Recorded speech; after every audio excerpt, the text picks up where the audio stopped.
I don't know what the heck happened there, but I'm glad to see you. Welcome. Hey, thank you. Thanks for All having me. right. All right. And we might just have some fun and have some people come on live to ask questions in just a little bit. But Pam, thank you for joining us. Sure.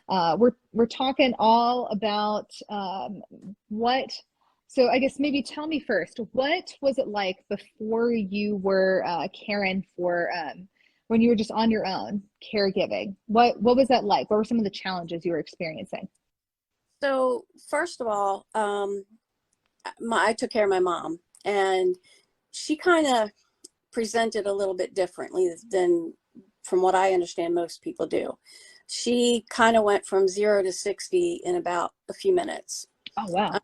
She showed signs of like forgetting where her keys were and things like that, but that was basically it. And then all of a sudden, one day, she slid down the wall and didn't know where she was, who we were, and that was it.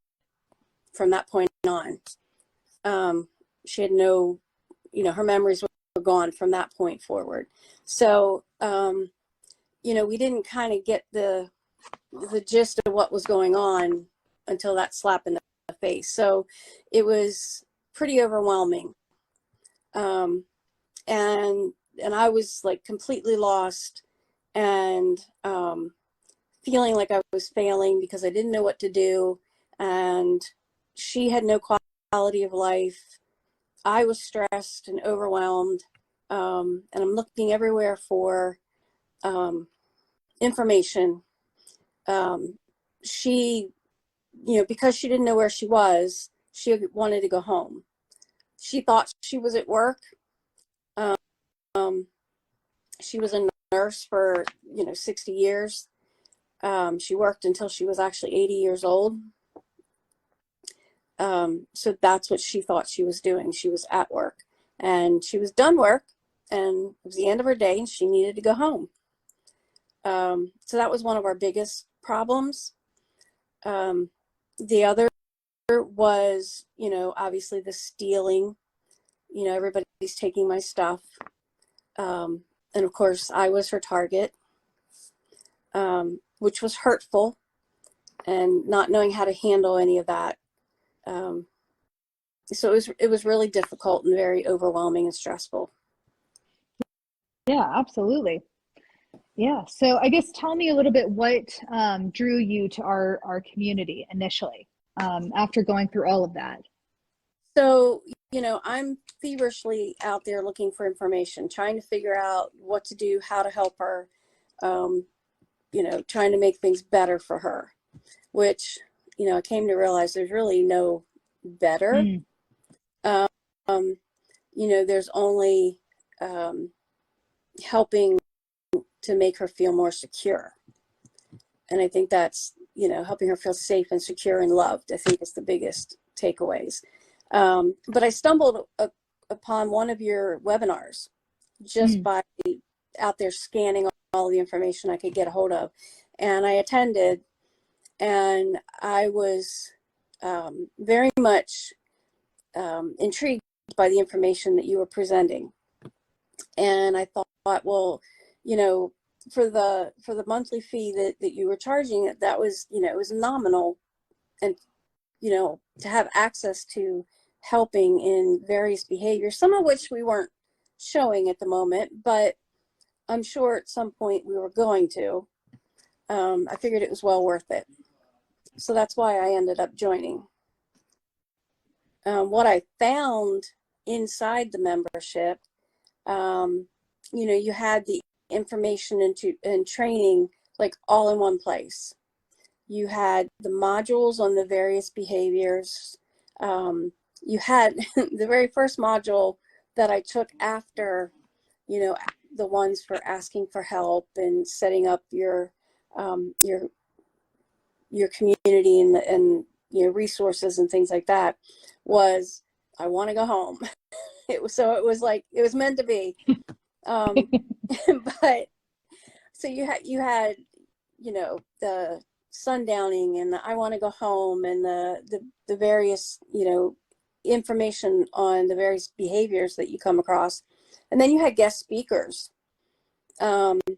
some of the ones that stand out to me, was the geriatric psychiatrist. Oh yeah, Dr. Turner. Yeah, Yeah. who the various drugs that are prescribed, and how and when those drugs, when it would be a good time to ask the doctor for those types of drugs, and when maybe you should wait, trying to give you a good indication of, whether that's the time now or not. He was an excellent speaker. And then the occupational therapist was also very good. She was very helpful in, when do you downgrade from a rollator, and what do you downgrade to? You know, she was very helpful. But then you also had the Facebook support groups where I can remember one day just being so frustrated and overwhelmed. I was in there. I quit. I just quit. And everybody's, very supportive because they've been there. They know it.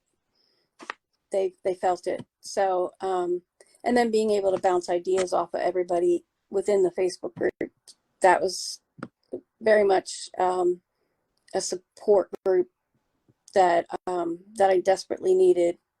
Because let's be honest, when you're being a caregiver of somebody with dementia, is very difficult, and it's all consuming, and your friends don't understand, and they don't want to hear about something they don't understand all the time. So you tend to feel alone. And having a support system where you can, talk back and forth, even if it's just a vent or bounce ideas off of, it's very important.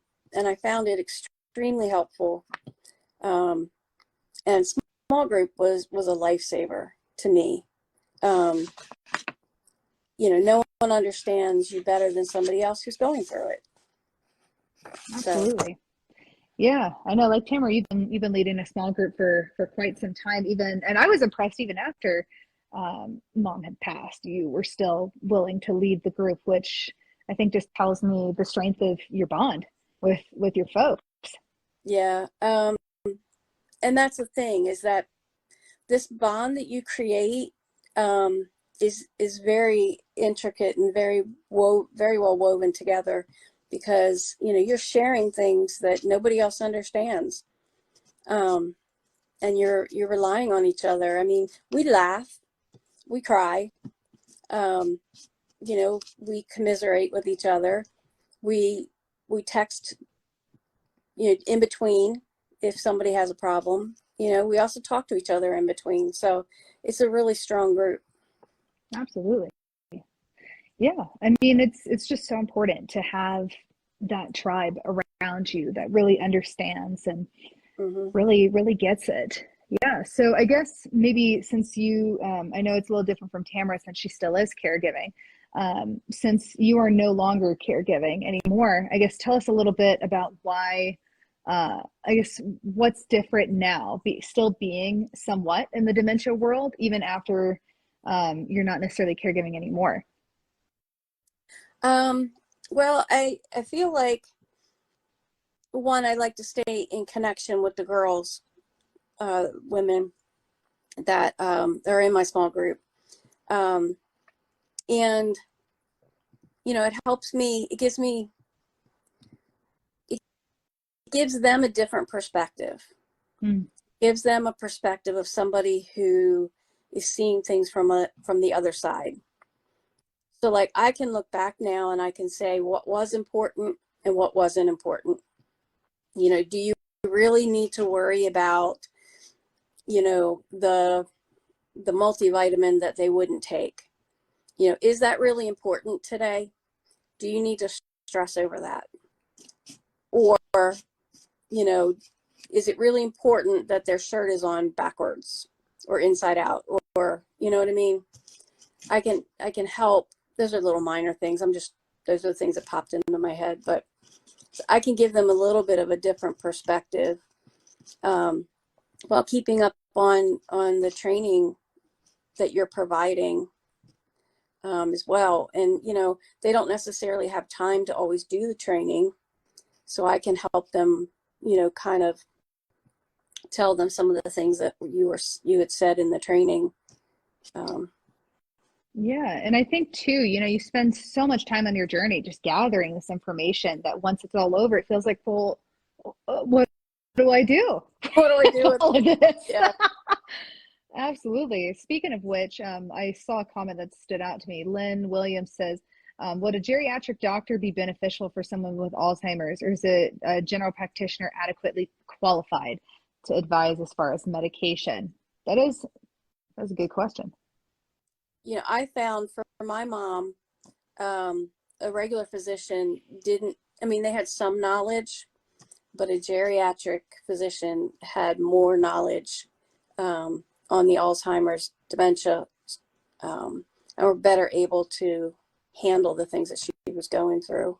But that was just what I experienced. Absolutely. They go through more training. Yeah.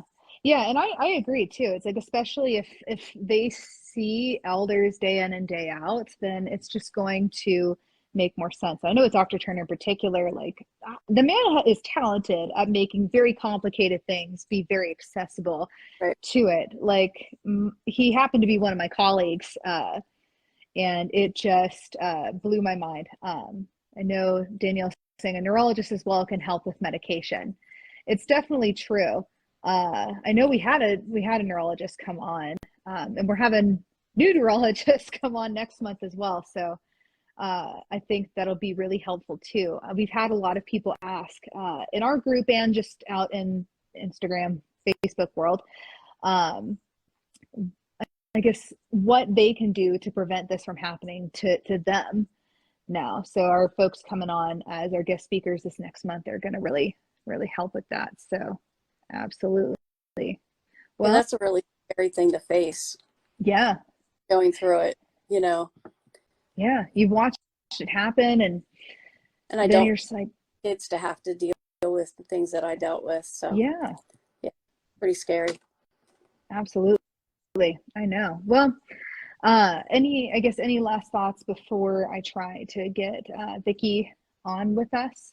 Any thoughts, any advice? Well, one thought and one piece of advice, I guess. This group really did save me in that it provided so much information. It was all in one place, and everyone in this group is very supportive. So I highly recommend it for those of you who are looking for, whether it's just information or whether it's support. You get both in this group.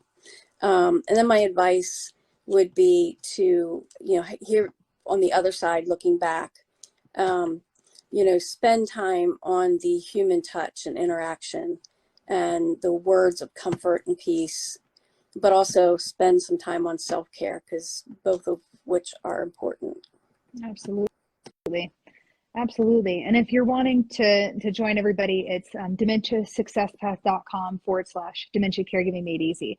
Again, our group, it's closing for new members tomorrow. So be sure to join. Ms. Pam, thank you so much for joining us. And I'll try to see if I can get Vicki on. If not, I'll take some people on for questions. But I appreciate you. Not a problem. See you. Bye.